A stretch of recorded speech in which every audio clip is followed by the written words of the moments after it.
अब हम third chapter के न्यूमेरिकल्स शुरू कर रहे हैं एटीजी एंड रेडिएशन वाले। तो पहले फिल इन द ब्लैंक ले लेते। क्वेश्चन नंबर 1 वही है, चूज द करेक्ट ऑप्शन। ठीक है, तो आप लोगों ने थ्योरी अच्छे से देख लेना है, नोट्स दिया ही है, वीडियोस भी है, तो एक बार देख के फिर ये चैप्टर शुरू करना। An ideal gas the molecule possess, पहले ही बताया है गैस में सिर्फ रहती काइनेटिक एनर्जी, तो फर्स्ट वाले का ऑप्शन आएगा ए वाला, ओनली काइनेटिक एनर्जी। तो ये याद रखो कि गैस मॉलिक्यूल्स हमेशा रैंडम मोशन में रहते हैं। That motion is called Brownian motion. Random direction में, they are moving in different direction with different velocities. That motion is called random motion. ठीक है, तो रैंडम मोशन में होने की वजह से उनमें याद रखो गैस अगर आइडियल गैस है तो सिर्फ काइनेटिक एनर्जी रहेगी। तो gas only possess kinetic energy, ये याद रखो। ये हुआ है पहले भी थ्योरी में भी बताया कि गैस में सिर्फ काइनेटिक एनर्जी। सेकंड,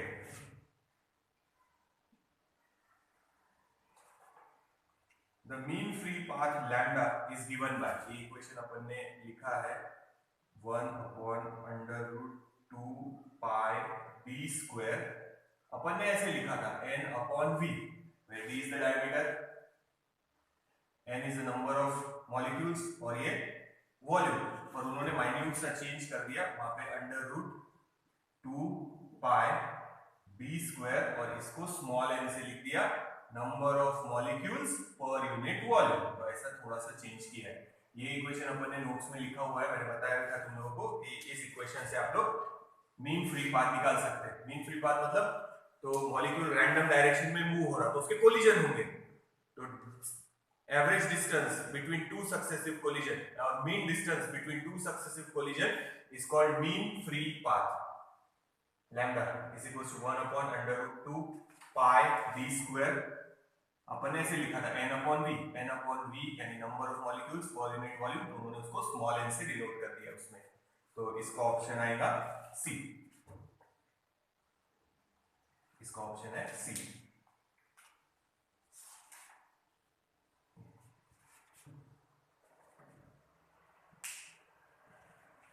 नेक्स्ट देखो, थर्ड,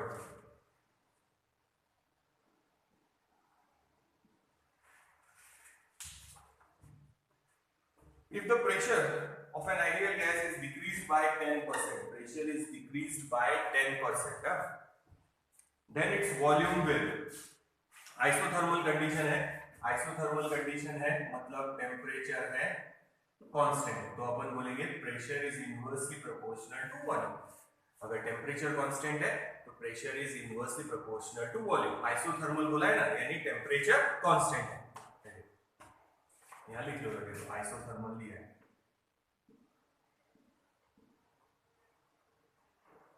तो अपन ने बॉयल्स लॉ यूज किया है, pressure is inversely proportional to volume. Question देखते फिर से, if the pressure of an ideal gas is decreased by 10%, तो अपन ऐसे लिखेंगे P2/P1 is equals to V1/V2 inverse. तो सेकंड केस में जो प्रेशर है वो डिक्रीज हुआ है बाय 10%। डायरेक्ट समझ में आता है क्या तुम लोग का? हुआ है, पहले भी समझाया है बहुत बार। 10% कम है मतलब वो है 90%। तो ये हो गया 90, ये 100, तो 90/100 it is equals to V1/V2। तो अपने को चाहिए V2/V1 is equals to 100/90, reverse कर दिया। फिर से देखो, प्रेशर बोला है 10% कम, प्रेशर कम तो डेफिनेटली वॉल्यूम तो इंक्रीज ही हुआ होगा, तो उसमें इंक्रीज वाला ही ऑप्शन आएगा, पर क्या आएगा वो देखते हैं। तो प्रेशर कम हुआ है कितना, 10%, मतलब बचा कितना है 90%। तो P2 आप चाहे तो ऐसा लिख सकते हैं वहां पे, P2 it is 90% of P1, so P2/P1 it is 90/100। तो 10% कम यानी कितना परसेंट बचा है, 90। अभी तो फिल इन द ब्लैंक है, डायरेक्टली लिखेंगे चलेगा। फिल इन द ब्लैंक में वैसे भी सॉल्व नहीं करना है, अपन रफ में ही सॉल्व करेंगे और डायरेक्ट ऑप्शन ही लिखना है वहां पे। तो फिर भी मेथड अपन ले रहे हैं ताकि समझ में आए कि क्या किया है। ठीक है, और अब इसको इनटू कर देंगे 100, तो ये निकल जाएगा परसेंट चेंज इन वॉल्यूम। हाँ, ये 0 0 कैंसिल, ये 100, एक 0 बचेगा, डिवाइडेड बाय 9, तो ये आएगा 111.1, ठीक है। यानी 100 से कितना ज्यादा है, तो अपन लिखेंगे, यहाँ मेंशन कर देते, ये वाला आंसर लिख रहे हैं, वॉल्यूम इंक्रीजेस, प्रेशर डिक्रीज हुआ है, वॉल्यूम इंक्रीज हुआ, ठीक है। जैसे ये लिखा था 90, 10 कम, ये ज्यादा है 100 से, कितना ज्यादा है, 11.11, इतना ज्यादा है, तो वॉल्यूम इंक्रीजेस बाय 11.11%, तो ऑप्शन आएगा डी, इसका आंसर आएगा डी।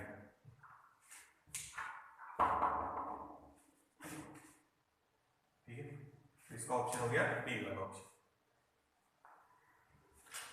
सॉल्व किया है, एग्जाम में सॉल्व करने की जरूरत नहीं पड़ेगी, आप लोग रफ में सॉल्व करेंगे, वहां फिल इन द ब्लैंक में सॉल्व करके दिखाने का कोई जरूरी नहीं रहता, फिल इन द ब्लैंक में खाली ऑप्शन लिखना पड़ता, यानी जैसे ये है, जैसे ये लिखा है अपन, पूरा लाइन भी नहीं लिखना पड़ता, पूरा स्टेटमेंट भी नहीं, सिर्फ फर्स्ट का ए ऑप्शन, यानी क्वेश्चन नंबर लिखो, ऑप्शन नंबर लिखो, और ऑप्शन में क्या है वो लिखो, जैसे ये लिखा है सेकंड नंबर का, डायरेक्ट ये लिखना, सी ऑप्शन है, और ये बस, पूरी ब्लैंक लिखने की भी जरूरत नहीं है, आप लोग क्लास में आएंगे तो मैं एक बार अच्छे से समझाऊंगा वो।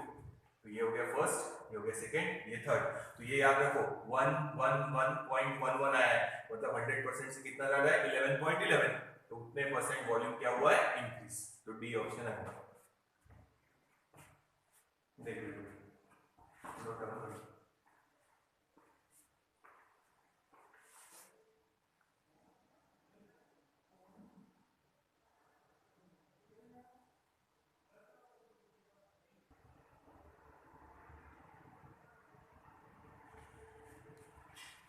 ठीक है, तो 3 हो गए, आगे ले लें। इससे एक बार ध्यान रखना है, gas only possess kinetic energy, याद रखो। मीन फ्री पाथ का इक्वेशन ये लिखा था, उन्होंने थोड़ा चेंज किया है, number of molecules per unit volume small l से डिनोट किया है, और ये याद रखो आइसोथर्मल कंडीशन मतलब टेम्परेचर कांस्टेंट, और टेम्परेचर कांस्टेंट है तो pressure is inversely proportional to volume, solve किया।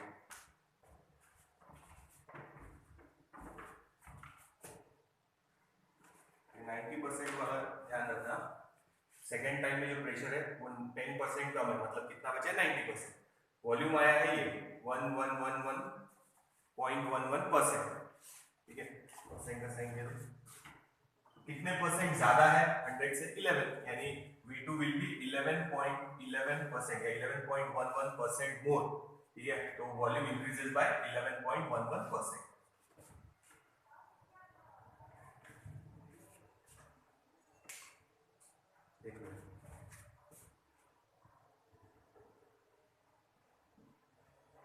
बेटा थ्योरी एक बार पढ़ लेना और फिर ये शुरू करना,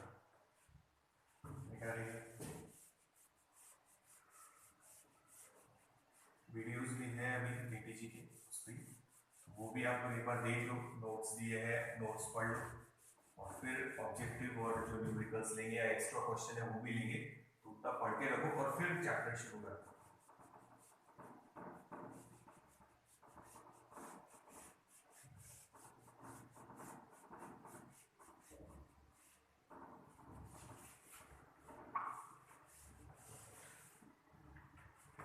चलो नेक्स्ट,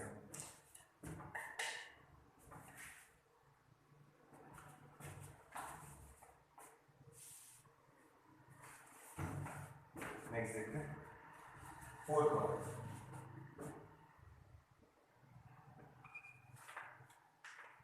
ए की वैल्यू गिवन है, यानी कोएफिशिएंट ऑफ एब्जॉर्प्शन 0.72, आर की वैल्यू गिवन है, coefficient of reflection 0.24, the value of T, यानी कोएफिशिएंट ऑफ ट्रांसमिशन निकालना है, तो अपन लिखेंगे R plus A plus T is equal to 1, radiation की शुरुआत में बताया था ये, आर की वैल्यू 0.24 प्लस ए की value 0.72 plus T is equal to 1, so T is equal to, तो ये परसेंटेज बता दे कितने परसेंट एनर्जी रिफ्लेक्ट हुई है, कितने परसेंट एनर्जी एब्जॉर्ब होगी और कितने परसेंट एनर्जी ट्रांसमिट होगी, यानी जितनी इंसिडेंट करेंगे उसमें से 72% एब्जॉर्ब हो रही, 24% रिफ्लेक्ट हो रही, उन्होंने पूछा है ट्रांसमिट कितने परसेंट होगी, तो वही सॉल्व कर रहे हैं, 1 माइनस ये आएगा 4 to 6 0.96, तो ये हो जाएगा 0.04।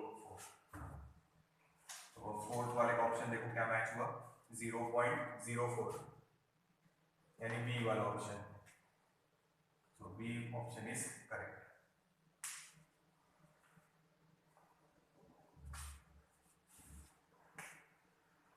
B option. ठीक है, तो डाउन करो।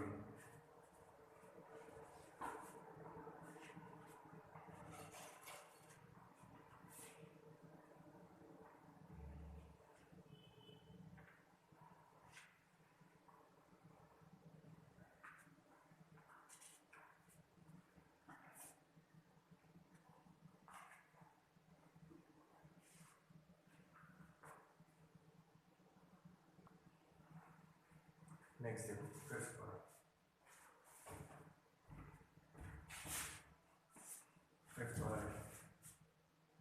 The ratio of emissive power of perfectly black body. The ratio of emissive power. Stephen's law में था कि R emissive power या per unit area is directly proportional to the T raised to 4. ठीक है, तो temperature kelvin में लेना मत भूलना। T1 it is equals to 1327 degree Celsius. तो 1327 प्लस, याद रखो डिग्री सेल्सियस से केल्विन में कन्वर्ट कर रहे हैं, तो 273 ऐड करना, तो ये हो गया 1600 केल्विन। दूसरा टेम्परेचर है, स्टीफन्स लॉ देख लेना, R is directly proportional to T raise to 4। उसके बाद दूसरा टेम्परेचर देखो 572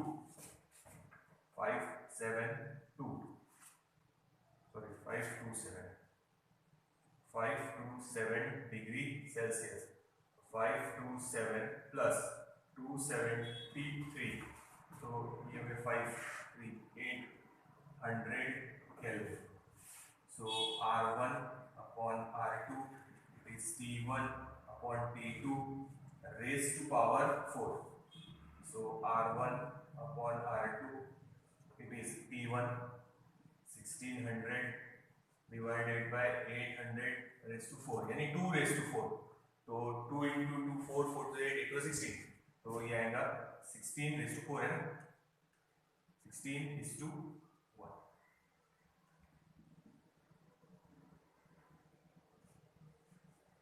ठीक है, चाहे तो एक स्टेप डाल दो, यहाँ आएगा 2 रेज़ टू यानी 16 रेज़ टू 1, तो इसका ऑप्शन मैच होगा B1। तो ऑप्शन आया इसका B। Fill in the blank है, सॉल्व करने की जरूरत नहीं है, फिर भी अपन सॉल्व कर रहे हैं ताकि पता रहे कैसे सॉल्व किया है। वहाँ तो ऑप्शन लिखना पड़ेगा आप लोगों को डायरेक्ट, ठीक है। तो फिल इन द ब्लैंक है कंप्लीट हो गए, ये फोर्थ वाला, ये फिफ्थ वाला, देख लो, नोट कर लो एक बार।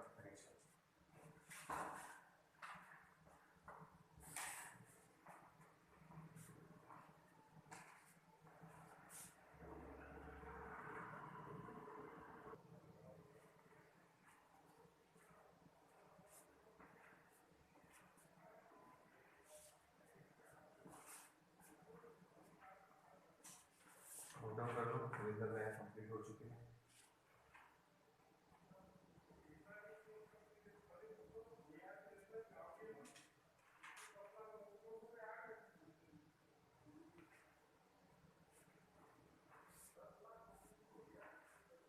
चलो आगे लेते हैं, कुछ थ्योरेटिकल क्वेश्चन है, छोटी छोटी है, एक्स्ट्रा है, वो ले लेते हैं।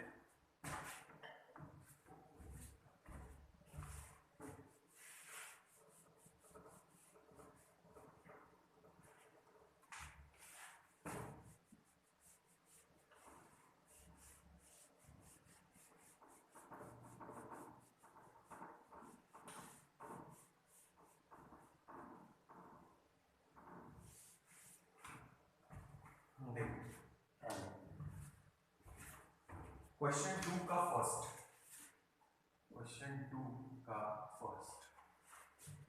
What will happen to RMS mean square speed, root हटा दिया, तो देखो what will happen to mean square speed of the molecule of a gas if the temperature of the gas is increase. तो अपन ने ये इक्वेशन लिखा था VRMS is equals to under root of 3RT upon m0। R तो constant है, T temperature, ये molecular mass. Now ये रूट मीन स्क्वायर वेलोसिटी है, रूट लिया था, पर सिर्फ स्क्वायर ले तो ये हट जाएगा, ये बचेगा 3RT अपॉन, तो बार दिया था ऐसे, माइनस नहीं ये बार है, ये देखो। तो v स्क्वायर, देखो उन्होंने बोला है what will happen to mean square, तो ये मीन स्क्वायर था मगर उसको रूट में डाला था अपन ने, याद होगा तो देख लेना एक बार, स्टार्टिंग में पढ़ लेना, इसलिए बोला कि पहले एक बार पूरा पढ़ लो, ठीक है। तो अपन ने इसको रूट में डाला था, इसलिए रूट मीन स्क्वायर, तो मीन लिया था स्क्वायर का और बाद में उसको रूट में डाला था, पर रूट हटा दिया तो ये बची है खाली मीन स्क्वायर वेलोसिटी, रूट हट गया इधर से भी इधर से भी, तो इधर स्क्वायर आ गया, ठीक है, स्क्वायर कर दो दोनों तरफ, तो ये बन गया मीन स्क्वायर, मीन है स्क्वायर का, यानी ये ऐसे v square is equals to एक मॉलिक्यूल की वेलोसिटी प्लस दूसरे मॉलिक्यूल की velocity plus and so on last molecule की वेलोसिटी डिवाइडेड बाय m, तो ये फिर बाद में अपन ने इसको रूट में डाला था, तो ये बन गया था रूट मीन स्क्वायर वेलोसिटी, ठीक है। तो ये now we can say from this equation कि mean square velocity is directly proportional to temperature, इतना लिखना, और फिर स्टेटमेंट लिखना है, सुनना क्या लिखना है स्टेटमेंट। तो यहां आप लोग स्टेटमेंट मेंशन करना है, पहले इतना लिखना ये RMS वेलोसिटी, ये मीन काय काय स्क्वायर पर, ठीक है, mean square velocity v square. Now v square is directly proportional to temperature, फिर उन्होंने क्या पूछा है उसके हिसाब से स्टेटमेंट लिखना, what will happen to mean square speed of the molecule of the gas if the temperature of the gas is increased। तो आप लोगों ने इसके बाद लाइन लिखना है कि if temperature of the gas is increased mean square speed increases in proportion, proportion with temperature, increases in proportion with temperature। if temperature is increased, ऐसे लिखना, if temperature is increased mean square, root हटा दिया, तो mean square speed increases with temperature in proportion, तो जितना temperature बढ़ेगा उतना mean square speed बढ़ेगा इन प्रोपोर्शन, डायरेक्ट वेरिएशन है ना, इसीलिए। तो देख लेंगे भाई लाइन क्या लिखना है, याद रखो, if temperature increases mean square speed, root नहीं है, अब रूट मीन स्क्वायर नहीं, सिर्फ मीन स्क्वायर, ये लिखा है, mean square speed increases in proportion with temperature, increases in proportion with temperature। तो ये एक मार्क के लिए आई ना, पर वो लास्ट वाली लाइन इंपॉर्टेंट है, तो पहले अपने बता दिया कि भाई डायरेक्ट वेरिएशन है, तो फिर से देखना, if temperature increases mean square speed increases with temperature in proportion, ऐसे करो नोट डाउन।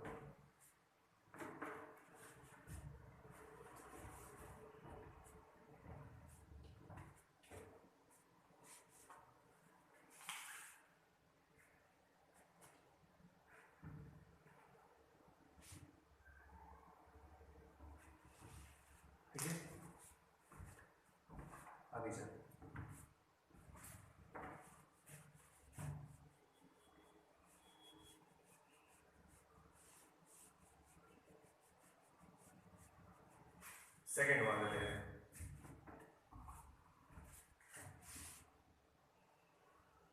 टू का second, on what factor the degree of freedom depends. First degree of freedom याद करो, ठीक है, तो 3 पॉइंट आएंगे इसमें। थ्योरम ऑफ इक्विपार्टीशन से लिया था कि जितने मोड होंगे यानी जितने डिग्री ऑफ फ्रीडम होंगे, हर मोड में एनर्जी कितनी रहेगी, 1/2 kBT, ठीक है। तो टेम्परेचर आ गया, तो अपन यहां लिखते हैं it depends on temperature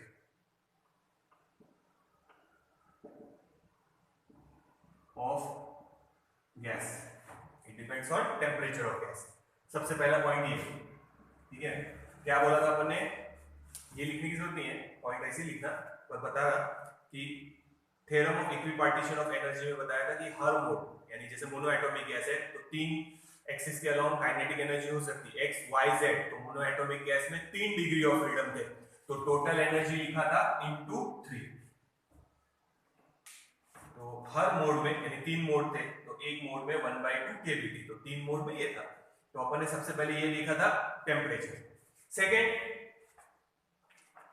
gas monoatomic है, डायटॉमिक है, या पॉली या ट्राइएटॉमिक है। ट्राइएटॉमिक लिख लो।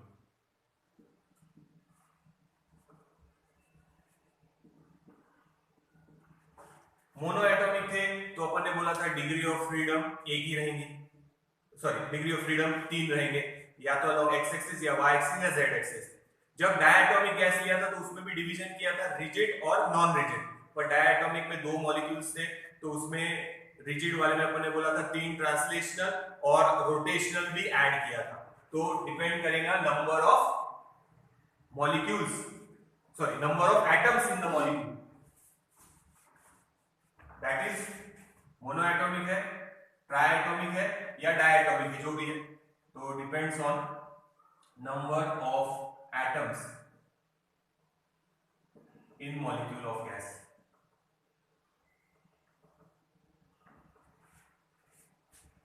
ठीक है, तो ये हो गया सेकेंड पॉइंट। देखिए, तो फर्स्ट टेम्परेचर पे डिपेंड करेगा, सेकंड डिपेंड करेगा नंबर ऑफ एटम्स, कितने एटम्स है। जैसे मोनोएटॉमिक गैस है तो सिंगल एटम ही है, डायटॉमिक गैस है तो 2 एटम होंगे, ट्राइएटॉमिक है तो 3 एटम होंगे, तो उस पर डिपेंड करेगा डिग्री ऑफ फ्रीडम। देख लो। और तीसरा था स्ट्रक्चर,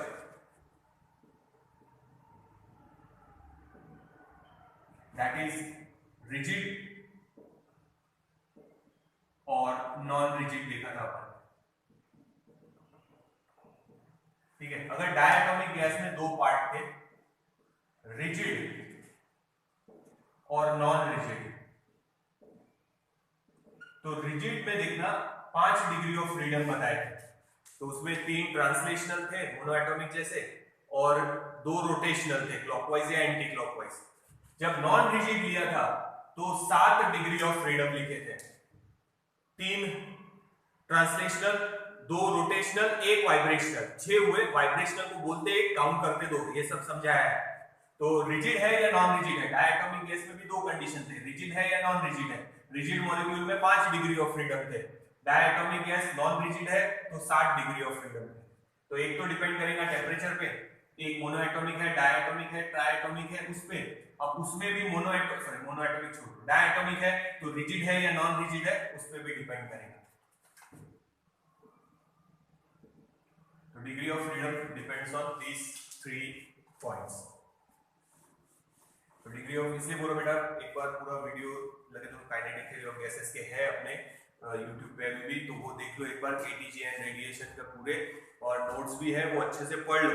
देखो एग्जाम भले ही समझो मई वगैरह में होंगी, बट टाइम अभी कम है, इतना टाइम आप लोगों को मिला है, आप लोगों ने थ्योरी अच्छे से करके रखा होगा ऐसा इमेजिन कर रहे हैं अपन, जो कि होगा नहीं पता नहीं, पर फिर भी थ्योरी अच्छे से करके रखना है, न्यूमेरिकल फास्ट हो जाएंगे, उसमें कोई प्रॉब्लम नहीं। तो ये देख लो, सो याद रखना degree of freedom depends on temperature, वो बता दिया कि हर मोड में 1/2 kBT है, T मतलब टेम्परेचर, तो टेम्परेचर पे डिपेंड करेगा।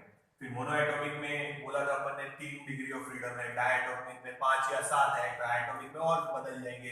तो एक तो नंबर ऑफ एटम्स कितने हैं मॉलिक्यूल्स में, उस पे भी डिपेंड करेगा। And third depends on structure, geometric structure भी बोल सकते हैं, दैट इज रिजिड है या नॉन रिजिड है। तो डायटॉमिक गैस में एक रिजिड लिया था, एक नॉन रिजिड लिया था, तो डायटॉमिक गैस के लिए भी 2 कंडीशन आई थी, रिजिड नॉन रिजिड, तो स्ट्रक्चर पे भी डिपेंड करेगा। डायटॉमिक गैस अगर रिजिड है तो 5 डिग्री ऑफ फ्रीडम थी, डायटॉमिक गैस अगर नॉन रिजिड है तो 7 डिग्री ऑफ फ्रीडम थे, तो वो देख लेंगे। तो अभी तो फिलहाल इतने ही पॉइंट लिखने हैं, ये भी 1 मार्क के लिए आएगा। डिपेंड्स ऑन टेम्परेचर, फिर लिखना second number of atoms in molecule, that is monoatomic है, डायटॉमिक है या ट्राइएटॉमिक है। And third depends on geometric structure, पूरा लिख लेना, geometric structure that is rigid और नॉन रिजिड मॉलिक्यूल। देख लो, ये हो गया सेकंड का सेकंड।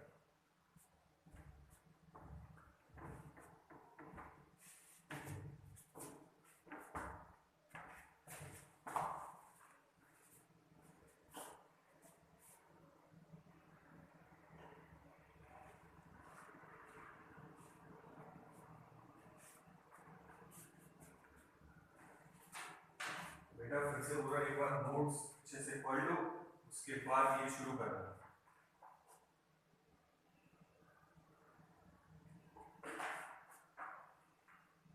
वीडियोस भी है, देख लो एक बार अच्छे से।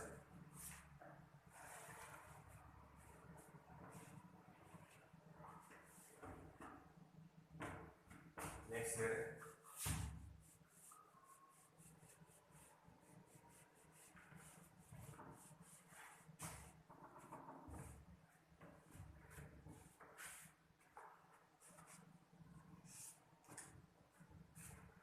थर्ड,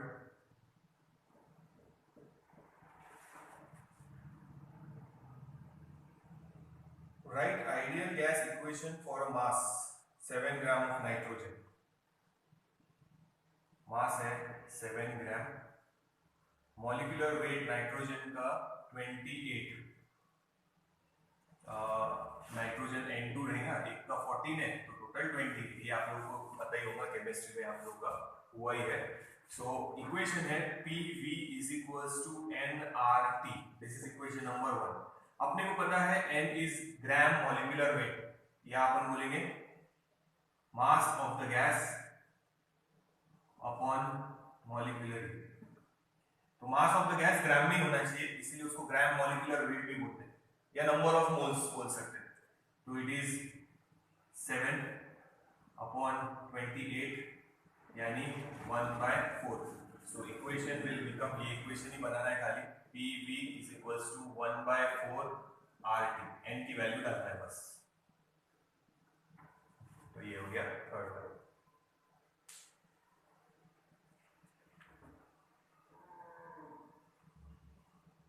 ठीक है, तो दिस इज मोलर मास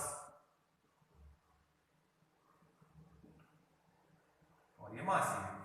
ठीक है, तो it is gram molecular wait, ये मास ग्राम में चाहिए, अपॉन में मॉलिक्यूलर वेट या मॉलिक्यूलर मास। 7/28 ये नंबर ऑफ मोल्स भी बोल सकते हैं, 1/4। तो ये इक्वेशन बनाना है, this is the final answer. ये एक मार्क की क्वेश्चन है, देख लो एक बार।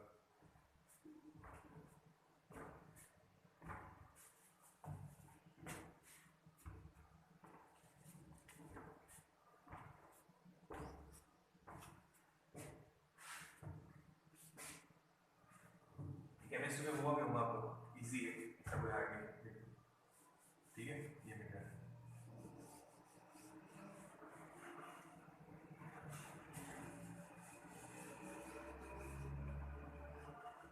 नेक्स्ट देखते हैं, फोर्थ वाला न्यूमेरिकली है समझो, पर उन्होंने इसमें डाल दिया। ठीक है, क्या दिया है, if the density of oxygen is 1.44 kg per meter cube, प्रेशर दिया है 10⁵ newton per metre square, root mean square speed निकालना है। देखो, एक तो ये प्रेशर का फॉर्मूला आया था 1/3 नंबर ऑफ मॉलिक्यूल्स, हर मॉलिक्यूल का mass upon volume into c²।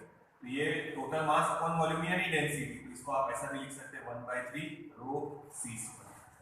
ये लिखा हुआ है, डेरिवेशन जब लिया था, pressure exerted by the gas on the walls of the container, तो उसमें ये था P is equal to 1/3 n into m। ये स्मॉल m मतलब मास ऑफ सिंगल मॉलिक्यूल, ये नंबर ऑफ मॉलिक्यूल्स यानी टोटल मास अपॉन ये वॉल्यूम, तो ये हो गया डेंसिटी।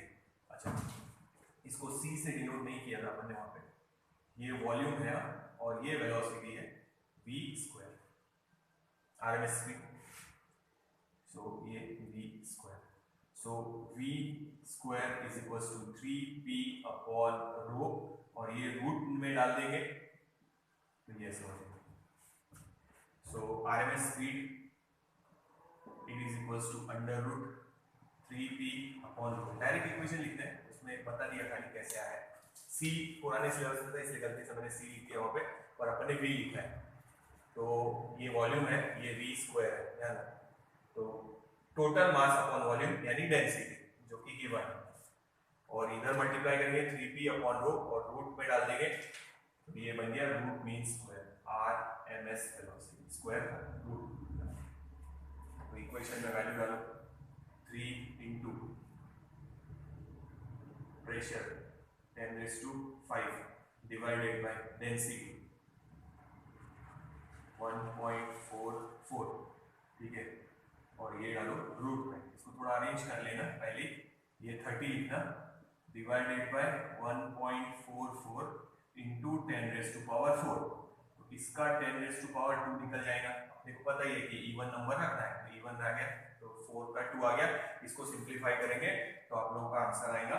अब मैं डायरेक्ट लिख रहा, इसका लॉग लेना, इसका लॉग लेना, सब्ट्रैक्ट करना, 2 से डिवाइड और बाद में एंटी लॉग देखना, तो आप लोगों का आंसर आएगा 4.564 इंटू 10⁻², मीटर पर second. This is the final answer.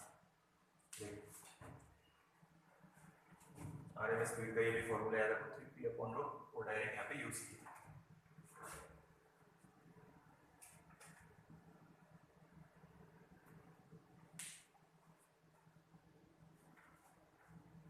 ये आंसर निकालना, इसका लॉग लेना, इसका लॉग लेना, सब्ट्रैक्ट करना, एंटी लॉग देखने के पहले 2 से डिवाइड, रूट है ना इसलिए, तो ये फाइनल आंसर मिलेगा 4.564, इसका सिंप्लीफिकेशन, और ये 10⁻² बचेगा मीटर पर सेकेंड। तो ये आरएमएस स्पीड निकल, देख लो तो नंबर।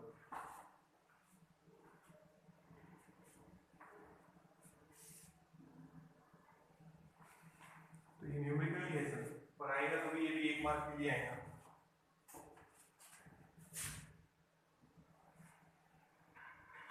ये लिखने की जरूरत नहीं है, ये तो अपन ने खाली एक्सप्लेनेशन किया है।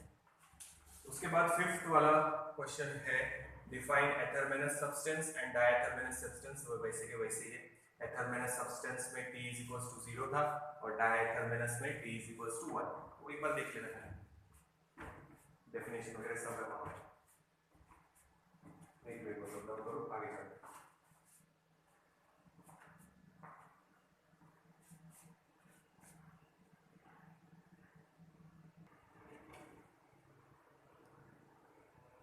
ओके चलो नेक्स्ट है, 5th वाला तो बता ही दिया, देख लेना है उसमें।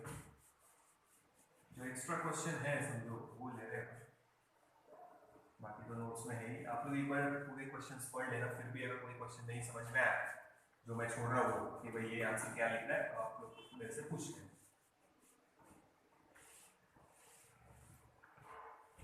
नेक्स्ट है 3rd question number 3।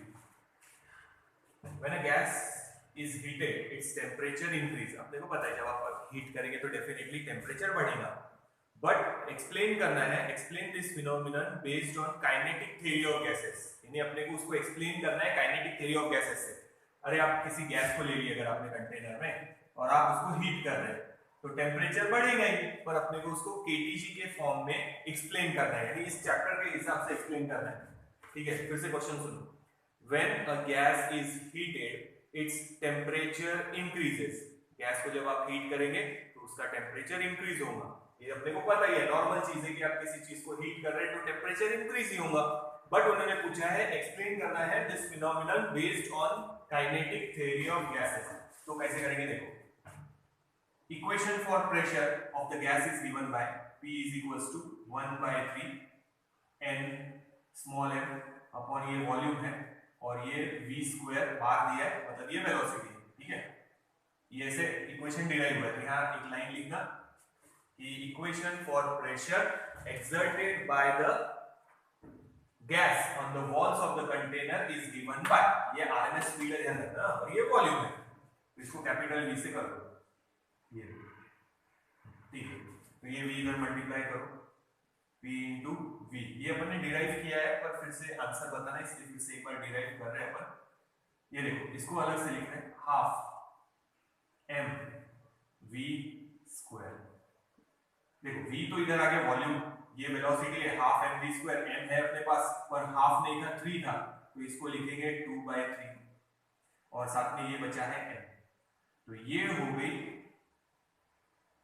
n into 1/2 m velocity square, it is equals to E लिखेंगे इसको, it is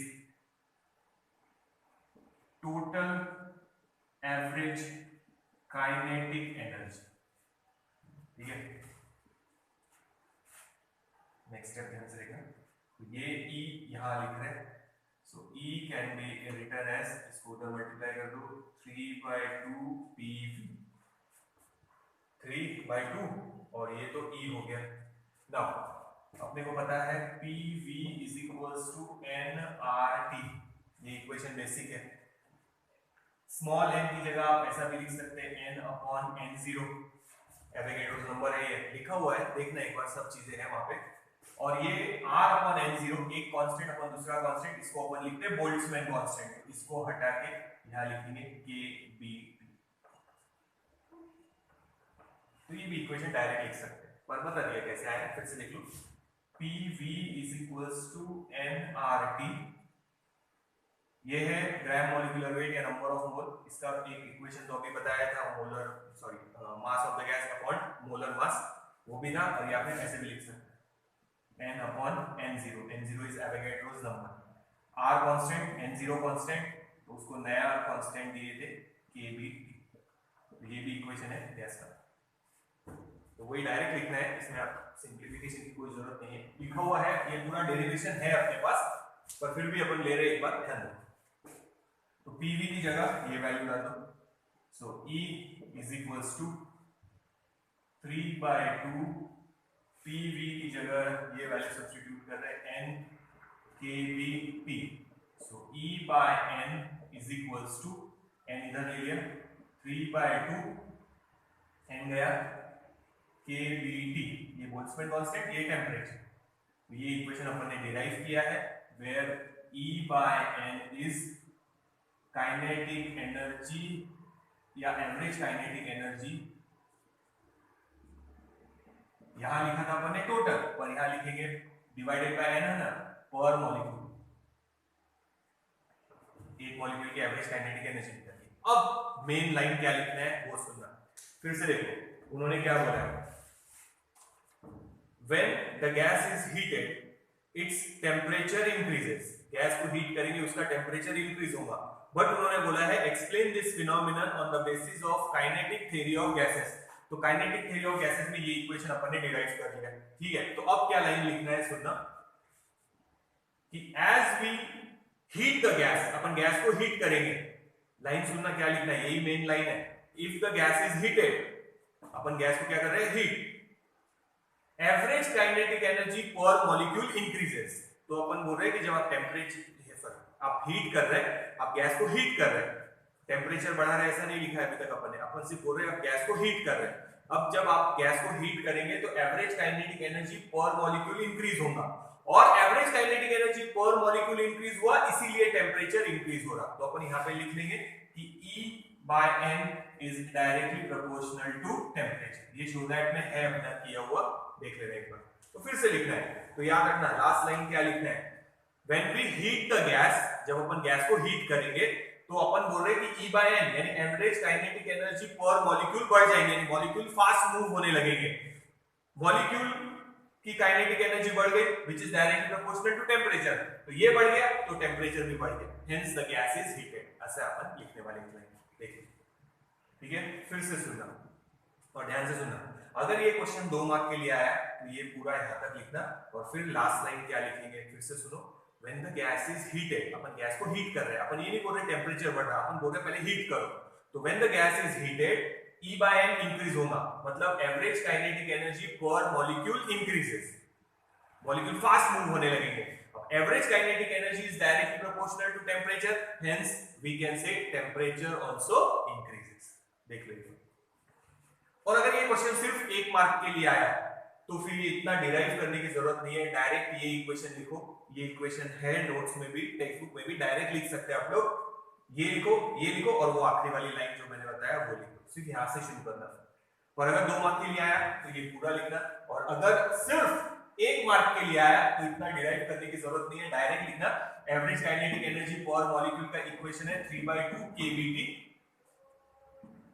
hence average kinetic energy per molecule is directly proportional to temperature, बस। और उसके बाद जो लाइन बताया वो, तो अगर 1 मार्क के लिए आया तो सिर्फ यहां से शुरू करना और यहां तक लिखना, और वो मैंने जो लाइन बताया वो, ठीक है। तो फिर से सुनना, लास्ट लाइन इंपॉर्टेंट है, क्या लिखना है, when we heat the gas molecule ज्यादा वाइब्रेट होंगे, ज्यादा फास्ट मूव होंगे, यानी ये बढ़ेंगे। अब ये बढ़ा तो डेफिनेटली जिसके साथ डायरेक्ट रिलेशन है टेम्परेचर वो भी इंक्रीज हुआ है।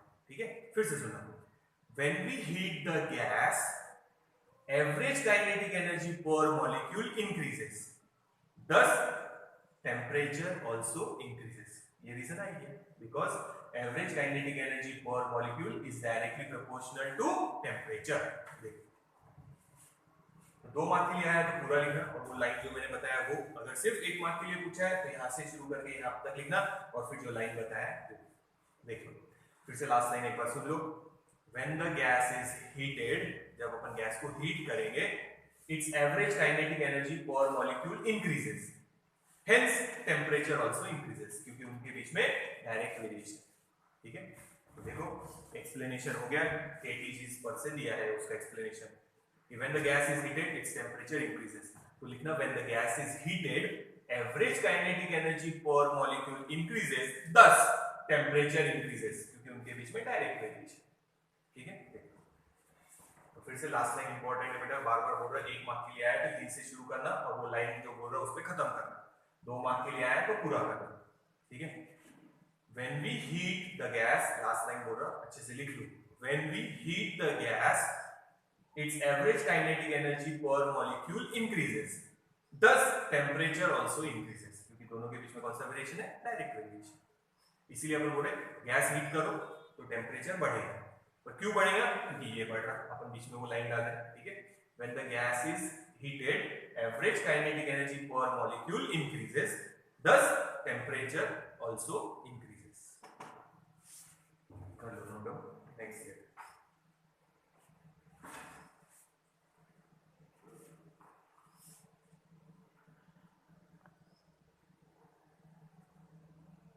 अच्छे से नोट डाउन कर लो, लास्ट लाइन प्रॉपरली लिखना।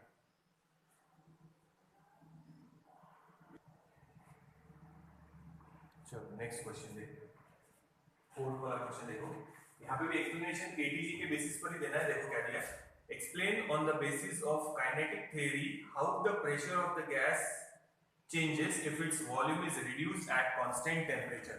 टेम्परेचर कांस्टेंट बोला है, तो अपन यही वाला डेरिवेशन यूज कर लेंगे। फिर से एक बार क्वेश्चन पढ़ देता हूं, ये हटा देते। इसमें भी 2 मार्क के लिए आया तो पहले बता रहा, और 1 मार्क के लिए आया तो क्या करेंगे वो भी बता रहा। तो मार्क के हिसाब से आंसर लिखना है, ये भी बताया 1 मार्क के लिए आया तो क्या करना है। ठीक है, तो यहाँ लिखेंगे equation for pressure exerted by the gas on the walls of container is, ये हो गया। उसके बाद ये ना, अब देखो आराम से क्या लिखना है, ये है हाफ mv स्क्वायर। n नहीं लिया है, n नहीं लिया है मतलब ये सिंगल मॉलिक्यूल की एनर्जी होगी, सिंगल मॉलिक्यूल का मास, सिंगल मॉलिक्यूल की वेलोसिटी, तो it is average kinetic energy per molecule and it will be constant. आगे रीजन डाल देते, सिंस यहां लिख देता टेम्परेचर इज कांस्टेंट। अभी बताया था average kinetic energy per molecule is directly proportional to temperature, और अगर टेम्परेचर कांस्टेंट है मतलब ये भी कांस्टेंट है, तो अपन ऐसा लिख सकते हैं P into volume V, it is constant क्योंकि number of molecules constant, 2/3 constant और ये कांस्टेंट। तो यार इसको भी ले लो साथ में, average kinetic energy is constant, वैसा भी लिखेंगे तो भी चलेगा। तो n ले लो साथ में, ये n इधर डालिए, तो ये average kinetic energy per molecule की जगह सिर्फ एवरेज काइनेटिक एनर्जी लिखेंगे, और ये भी रहेंगी कांस्टेंट, तो ये भी चलेगा, कोई प्रॉब्लम नहीं। तो ये अपने पूरा ले लिया। If temperature is constant this average kinetic energy is constant, क्योंकि जब तक टेम्परेचर नहीं बढ़ाएंगे मॉलिक्यूल की काइनेटिक एनर्जी चेंज नहीं होगी। हाँ, तो P into V is constant means pressure is inversely proportional to volume, और ये अपने को पता है, ये है बॉयल्स लॉ। तो अब देखो क्वेश्चन सुनना फिर से क्या है, explain on the basis of kinetic theory of gases how the pressure of gas changes if its volume is reduced eight constant temperature. तो यहां लिखेंगे if volume is reduced pressure increases, बस, और ये उसका एक्सप्लेनेशन हो गया। काइनेटिक थ्योरी ऑफ गैसेस पर से। 2 मार्क के लिए आया तो यहां से शुरू करना। पहले लिखना pressure exerted by the gas on the walls of the container is given by ये वॉल्यूम है, ये आरएमएस वेलोसिटी है, v इधर कर दिया, n 1/2 mv square, this is average kinetic energy, it is constant if temperature is constant, since बोलो या if बोलो, और उन्होंने बोला ये टेम्परेचर कांस्टेंट है, तो टेम्परेचर कांस्टेंट है तो एवरेज काइनेटिक एनर्जी कांस्टेंट रहेगी। अब ये कांस्टेंट हो गया पूरा और 2/3 कांस्टेंट ही है, so we can say p into v is constant, यानी pressure is inversely proportional to volume, this is Boyle's law, अपने को पता है। सो उन्होंने क्वेश्चन में पूछा है, फिर से देखो, explain on the basis of kinetic theory how the pressure of the gas changes if volume is reduced, तो अपन लिखेंगे now we can say if volume is reduced pressure increases, ऐसा लिखना at constant temperature। और अगर 1 mark के लिए आया तो सीधा इतना ही लिखना और वो लाइन जो बोल रहे हो कि P into V is constant, pressure is inversely proportional to volume, this is Boyle's law, direct लिख लो कि this is Boyle's law. 2 mark के लिए आया तो पूरा करना और 1 मार्क के लिए आया तो इतना ही लिखना। फिर यहां लिखना if volume is reduced pressure is increased, इसको रिड्यूस किया है तो ये इंक्रीज होगा, इनवर्स वेरिएशन है, बता ही दिया है, ठीक है। देखो तो 2 मार्क के लिए आया तो पूरा और 1 मार्क के लिए आया तो यहां से शुरू करना। बॉयल्स लॉ है P into V is constant, direct ये लिखो और वो लाइन क्या लिखेंगे, फिर से देखो क्वेश्चन क्या है। Explain on the basis of kinetic theory how the pressure of the gas changes if its volume is reduced at constant temperature. If volume is reduced at constant temperature, the pressure increases. ऐसा लिखना है एक line last. If volume is reduced, pressure increases. तो 1 mark के लिए आया तो इतना और 2 मार्क के लिए आया तो पूरा करना। देखो ये हो गया, थर्ड वाला नहीं है, सॉरी फोर्थ वाला है, वो मिटा दें क्योंकि अपन ने आधा ही क्वेश्चन वही ले लिया। नोट डाउन करो।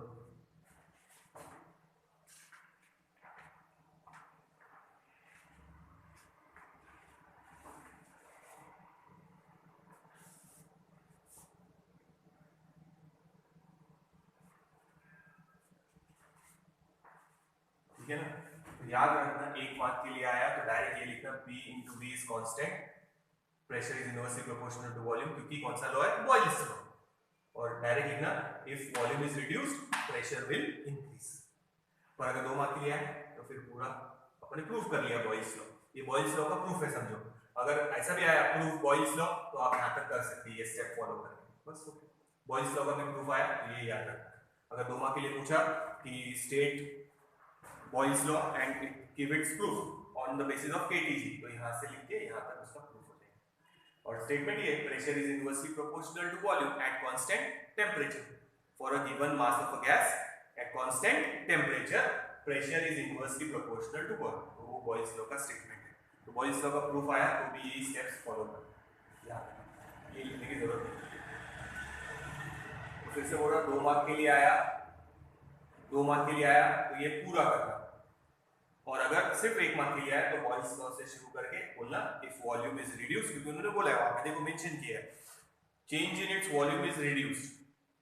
फिर से देखो explain on the basis of kinetic theory how the pressure of the gas changes if its volume is reduced, volume reduce किया है तो प्रेशर क्या होगा, इंक्रीज, ये डिक्रीज तो ये इंक्रीज, क्योंकि इनवर्स वेरिएशन है। तो ये लाइन इंपॉर्टेंट है, लिखना उसको एट कांस्टेंट टेम्परेचर। तो 1 मार्क के लिए आया तो यहां से शुरू करना और वो लाइन पे खत्म कर देना, 2 मार्क के लिए आया तो पूरा करना, और फिर से बोला बॉयल्स लॉ प्रूफ करने के लिए बोला तो यहां तक करना, यही स्टेप फॉलो करो। ठीक है, देखो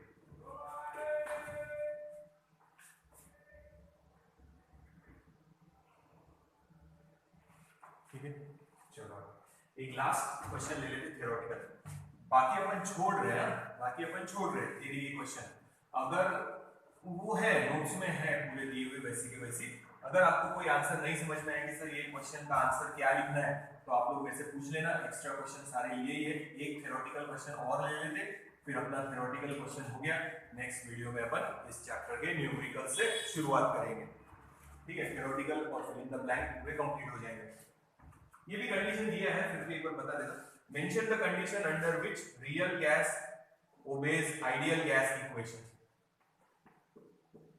आइडियल गैस का इक्वेशन है PV is equals to nRT। Real gas मतलब जो अपने सराउंडिंग में अपने गैस दिखती, आइडियल तो मिलना ही नहीं है, पर रियल गैस आइडियल गैस की तरह या ये इक्वेशन फॉलो करेगी eight low pressure high temperature. इससे क्या होगा, मॉलिक्यूल एक दूसरे से अपार्ट रहेंगे, ज्यादा दूर रहेंगे। प्रेशर कम है, low pressure and high temperature, pressure कम है टेम्परेचर ज्यादा है, तो मॉलिक्यूल एक दूसरे से अपार्ट रहेंगे, तो molecules are apart from each other. In that case real gas, ऐसा लिखा, real gas will behave like a ideal gas and it will follow the ideal gas equation। ये वैसे नोट्स में लिखा हुआ है, फिर भी एक बार देखो। तो क्वेश्चन देखना क्या है, mention the condition under which a real gas obey ideal gas equation। तो ideal gas equation लिखना है, फिर लिखना real gas obeys ideal gas equation at low pressure and high temperature।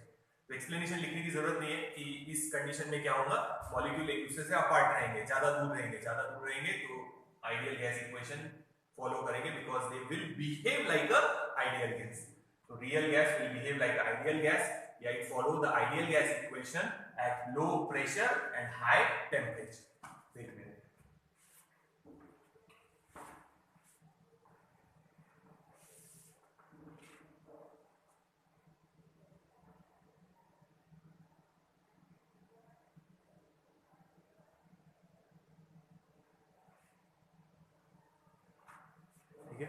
तो याद रखना, in this case when the temperature is very high and pressure is very low, तो molecules are apart और intermolecular force neglect कर सकेंगे, तो real gas behave as ideal gas and it follows ideal gas equation. तो कौन सी condition है, तो ये कंडीशन लिखना, real gas follows ideal gas equation और it behaves like an ideal gas और it follows ideal gas equation at low pressure and high temperature. इसके बाद हमारा बचा है सिर्फ न्यूमेरिकल्स। थ्योरेटिकल क्वेश्चन और है, उसके आंसर ऐसे के नोट्स में है, अगर नहीं समझ में आए तो आप लोग वैसे पूछ लेना, एक बार सारे आंसर्स पढ़ लो, क्वेश्चंस पढ़ लो, उनके आंसर देख लो, तुम लोग को पता चल रहेगा क्या लिखना है। वैसे कि वैसे ही है, आ ही जाएंगे वो, और नहीं तो फिर मेरे से पूछ लेना, व्हाट्सएप पे मैसेज डाल देना, ग्रुप में मत डालना, तो फिर मैं बता दूंगा कहाँ से कहाँ तक आंसर लिखना है। नोट्स है ही आप लोग के पास, वीडियो भी है, तो देख लेना एक बार।